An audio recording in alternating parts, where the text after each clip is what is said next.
नमस्कार प्रिय कुंभ लग्न व राशि वाले, सितंबर महीने का संपूर्ण मासिक राशिफल लेकर के मैं एस्ट्रोलॉजर रवि गुप्ता आपके समक्ष प्रस्तुत हो गया हूं।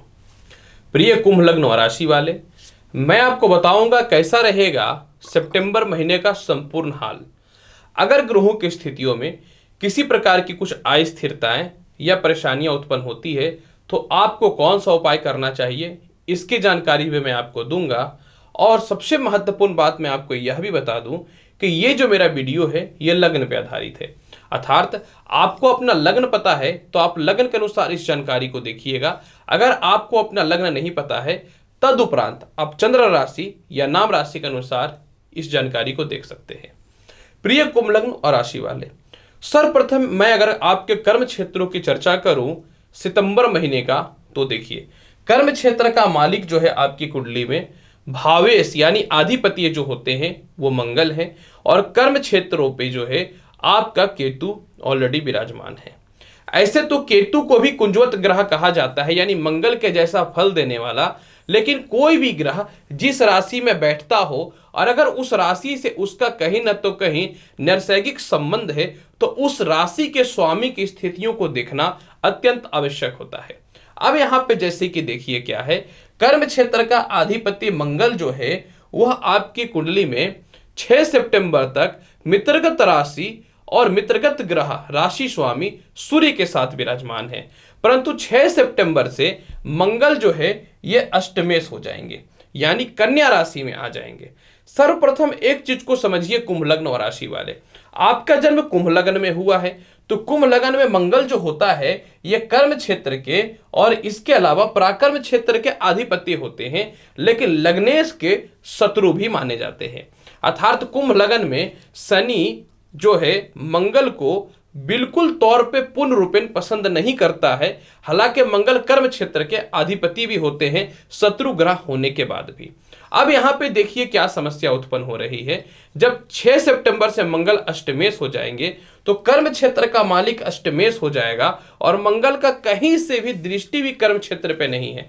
तो 6 सितंबर के बाद आपको नौकरी, व्यवसाय या किसी भी क्षेत्रों में आप जो वर्क करते हैं आपको थोड़ी दिक्कतों का सामना करना पड़ेगा। 6 सितंबर के बाद आपको वाणी पे थोड़ी नियंत्रण रखनी चाहिए, सीनियर अधिकारियों से तालमेल आपको बेहतर बना के रखना चाहिए, और कोई भी काम छोटा है या बड़ा हो आपको सोच सोच के करना चाहिए, क्योंकि 6 सितंबर के बाद आपके कर्म क्षेत्रों में दिक्कतों का सामना पूर्ण रूपेण दिखता है। अगर नौकरी या व्यवसाय में कुछ परिवर्तन की स्थिति के बारे में चर्चा करेंगे तो 6 सितंबर तक अगर आपको कोई परिवर्तन करना है तो आप कर लीजिएगा। 6 सितंबर के बाद दिक्कतों का सामना निश्चित तौर पे करना पड़ेगा, यानी 6 सितंबर के बाद आपके कर्म क्षेत्रों में आपके किसी कलीग के द्वारा या किसी मित्र के द्वारा या सीनियर अधिकारी के द्वारा दिक्कतों का सामना करना पड़ सकता है। और 6 सितंबर के बाद भूल के भी आप अपने काम में आलस्यपन या फिर किसी भी प्रकार से जो है कमी मत कीजिएगा, नहीं तो सामने वालों को बोलने का मौका मिल जाएगा। मैं सीधा सीधे यही बोलना चाहूंगा कि आपको सितंबर में कर्म क्षेत्र के मामले में 6 तारीख के बाद सावधान रहने की आवश्यकता रहेगी। अगर विदेश यात्रा की चर्चा करना चाहेंगे तो विदेश यात्रा कारक तत्व ग्रह जो है आपकी कुंडली में वो शुक्र है और शनि है और बृहस्पति भी है, क्योंकि द्वितीय और आय स्थान के अधिपति भी होते हैं बृहस्पति। अब यहां पे सर्वप्रथम शुक्र की स्थिति को जानना चाहेंगे तो शुक्र जो है आपकी कुंडली में कुंभ लग्न और राशि वाले 6 सितंबर से अपनी स्वयं की राशि भाग्य स्थान पे विराजमान हो जाएंगे और मालव्य योग की उत्पत्ति कर देंगे। यानी 6 सितंबर के बाद विदेश जाने की संभावनाओं में वृद्धि दिखता है। 6 सितंबर के बाद विदेशों से एक्सपोर्ट इंपोर्ट के लाभ के कुछ आसार दिखते हैं। और सबसे महत्वपूर्ण बात क्या है कि शनि जो है ये अभी वक्र अवस्था में है, यानी अपने प्रॉपर अपनी राशि में रहने के बाद भी पूर्ण रूपेण फल नहीं दे पा रहे हैं। तो 14 सितंबर से बृहस्पति जो सत्य ज्ञान और सद्मार्ग पे चलने के कारक ग्रह होते हैं ये आ जाएंगे शनि के साथ। तो नीच भंग राज्यों की पूर्ण रूपेण युति जो उत्पन्न हो जाएगी, इसके बाद फिर क्या होगा कि विदेश जाने की संभावनाएं 14 सितंबर के बाद ज्यादा प्रबल हो जाएंगी। हालांकि प्रबलता तो 6 सितंबर से ही दिखना प्रारंभ हो जाएगा। आय और धन की चर्चा अगर करना चाहे, क्योंकि कलयुग में इन दोनों के अलावा तो काम चलना भी नहीं है, तो आय स्थान का आधिपत्य जो है बृहस्पति यह 14 सितंबर से शनि के साथ नीच भंग राज्यों की स्थिति को उत्पन्न कर देंगे। और कुंभ लग्न और राशि वाले शनि ही जो बृहस्पति ही जो होते हैं आपकी कुंडली में, वो ही धन के भी मालिक होते हैं। तात्पर्य को अर्थात बहुत अच्छे से समझने की आवश्यकता रहेगी। यहां पे देखिए, फिलहाल जो है आपकी कुंडली में जो है शुक्र जो है वह आपको 6 सितंबर तक द्वितीय स्थान पे दृष्टि तो डाला हुआ है, यानी 6 सितंबर तक अचानक अचानक धन की प्राप्ति के रास्ते तो खुलते हैं। लेकिन 6 सितंबर के बाद क्या वाकई में बुध की भी नीच दृष्टि द्वितीय स्थान पे पड़ के धन की कमी करने वाला रहेगा? नहीं। 6 सितंबर के बाद मंगल जो है वो अष्टमेश हो जाएंगे, क्योंकि मैंने बताया है कि कन्या राशि में आ जाएंगे। लेकिन ये अपनी जो है ना 7वीं दृष्टि से द्वितीय स्थान को देखेंगे। द्वितीय स्थान के अधिपति बृहस्पति हैं और मंगल और बृहस्पति का तालमेल बहुत अच्छा है, जिसका अर्थ यह हुआ कि 6 सितंबर के बाद अचानक अचानक धन में कमी तो नहीं देखने को मिलेगा। और आय स्थान का अधिपति 14 सितंबर से शनि के साथ आ जाएंगे।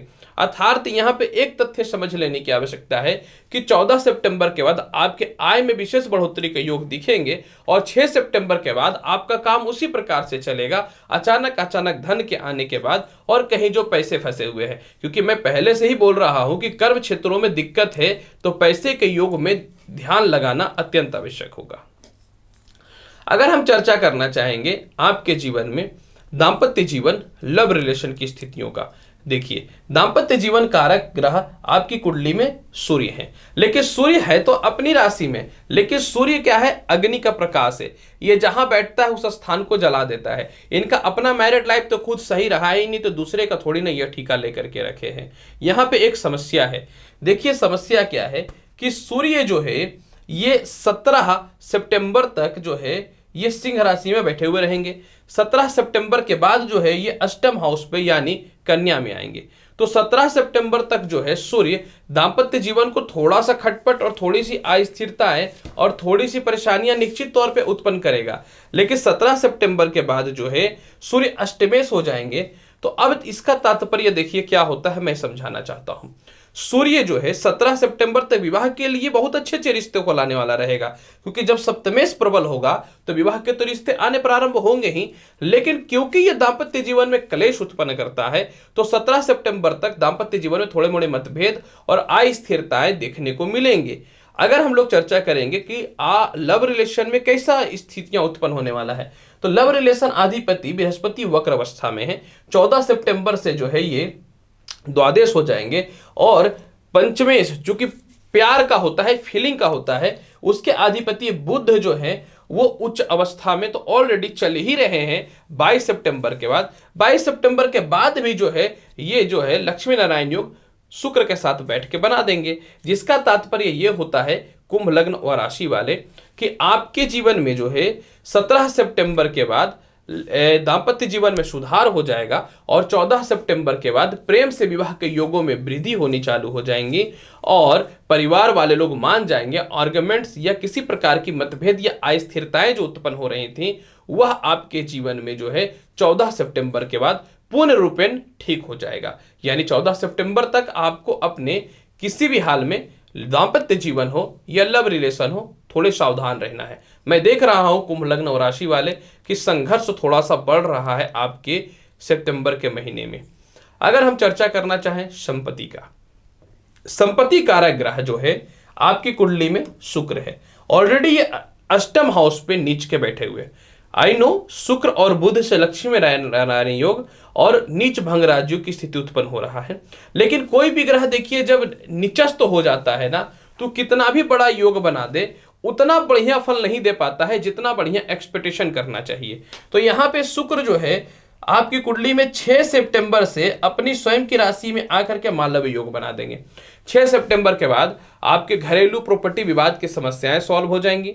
6 सितंबर के बाद वाहन संपत्ति के सुखों में वृद्धि दिखने चालू हो जाएंगे। 6 सितंबर के बाद माता पिता से तालमेल में विशेष सुधार के योग उत्पन्न होने चालू हो जाएंगे। और 6 सितंबर के बाद फिर जो है आप जो है अपने पुराने घर को होम डेकोरेट करवा सकते हैं या माता से धन की प्राप्ति हो जाएगी। लेकिन एक चीज समझने वाली बात है, 6 सितंबर से ही जो है मंगल जो कि आपके कर्म क्षेत्र और पिता के कारक तत्व ग्रह हैं वह अष्टमेश भी होने वाले हैं, क्योंकि मंगल सिंह राशि को छोड़कर के कन्या राशि में अष्टमेश हो जाएगा।